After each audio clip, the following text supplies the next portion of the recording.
Kawa ASMR. Coucou, coucou, coucou, coucou. On se retrouve aujourd'hui pour une nouvelle lecture chuchotée. Et pour changer un peu, j'ai décidé de vous plonger dans le monde merveilleux de Narnia. Donc là, j'ai un très gros livre que j'avais quand j'étais enfant. À l'intérieur, en fait, il est constitué de tout. Il est vraiment énorme. Et il est constitué en fait de tous les livres que l'auteur a écrit. Donc le premier c'est Le Neveu du Magicien. Ensuite il y a Le Lion, la Sorcière Blanche et l'Armoire Magique. Le Cheval et son Écuyer. Le Prince Caspian. L'Odyssée du Passeur d'Aurore. Le Fauteuil d'Argent. La Dernière Bataille. Donc il y en a quelques-uns qui ont été adaptés en film, donc c'est sûrement comme ça que vous devez connaître Narnia. Mais c'était bel et bien un livre. J'ai donc décidé de vous lire les deux premiers chapitres de Le Lion, la Sorcière Blanche et l'Armoire Magique. Comme c'est celui qu'on connaît le mieux.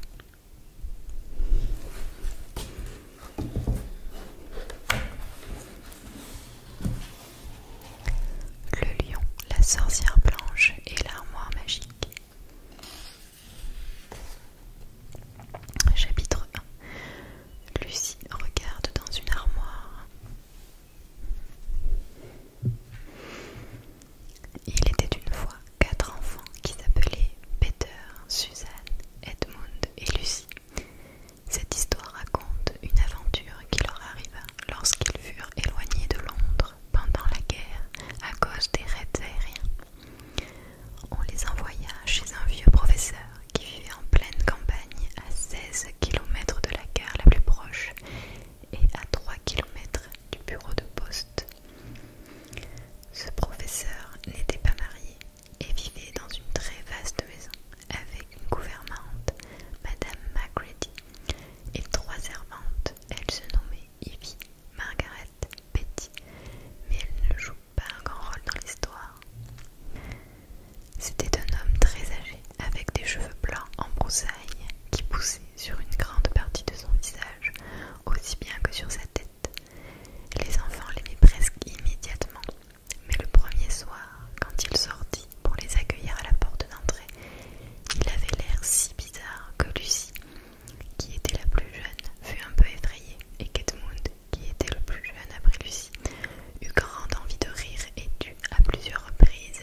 et se baissa pour les toucher avec les mains.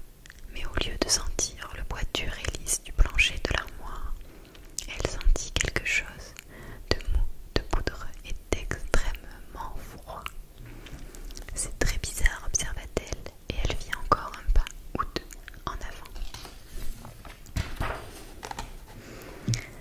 Un instant plus tard, elle nota ce qui effleurait son visage et ses mains n'était plus de la douce fourrure, mais quelque chose de dur et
qu'est-ce que c'est s'étonna Lucie. C'est l'endroit où nous nous trouvons en ce moment, expliqua le faune. Le domaine de Narnia comprend toutes les terres qui s'étendent entre le réverbère et le grand château de Claire-Paravel, situé sur la mer orientale. Et vous, est-ce par les farouches bois de l'ouest que vous êtes venu? Moi, je suis entrée par l'armoire de la chambre d'amis, répondit Lucie. Ah, regretta M. Tumnus avec une voix un peu mélancolique. Si seulement j'avais mieux étudié la géographie lorsque j'étais un petit faune, je saurais tout sur ces pays étrangers. C'est trop tard maintenant. Mais il ne s'agit pas de pays, répliqua Lucie en éclatant presque de rire. C'est juste derrière, tout du moins, je le pense. C'est l'été là-bas. Pendant ce temps, soupira M. Tumnus, c'est l'hiver à Narnia, et cela depuis très longtemps. Et nous allons tous les deux nous enrhumer si nous restons plantés là à parler dans la neige. Fille d'Ève du lointain pays de chambre d'amis, là où règne sur la brillante cité d'Armoire un éternel été, accepteriez-vous de venir prendre le thé avec moi? Merci beaucoup, monsieur Tumnus, dit Lucie, mais je me demande si je devrais pas rentrer. J'habite tout à côté, précisa le faune. Il y aura un bon feu crépitant, et des tartines grillées, et des sardines, et des gâteaux. Vous êtes vraiment très aimable, dit Lucie, mais je ne pourrai pas rester longtemps. Si vous voulez prendre mon bras, fille d'Ève, suggéra M. Tumnus, je pourrais tenir ce parapluie au-dessus de nous deux. C'est par ici, en route, et c'est ainsi que Lucie se retrouva cheminant entre les arbres, bras dessus, bras dessous, avec cette étrange créature exactement comme s'ils s'étaient connus depuis toujours. Ils n'avaient pas marché bien longtemps lorsqu'ils atteignirent une partie du bois au terrain plus capricieux. Des rochers se dressaient tout autour d'eux, ainsi que des petites collines moutonnantes. Au fond d'un vallon, M. Tumnus bifurqua soudain, comme s'il voulait entrer droit dans un rocher beaucoup plus grand que les autres. À la dernière minute seulement, Lucie se rendit compte que le faune la guidait vers l'entrée d'une caverne. À peine à l'intérieur, elle se retrouva clignant des yeux à la lumière d'un feu de bois. M. Tumnus se pencha alors et retira de l'âtre, à l'aide d'une jolie petite paire de pinces, un morceau de bois enflammé avec lequel il alluma une lampe. Maintenant, cela ne prendra pas longtemps, annonça-t-il, et il mit immédiatement de l'eau à chauffer. Lucie se dit qu'elle n'avait jamais vu une pièce aussi agréable. C'était une petite caverne, bien sèche et bien proche, en pierre rougeâtre avec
si je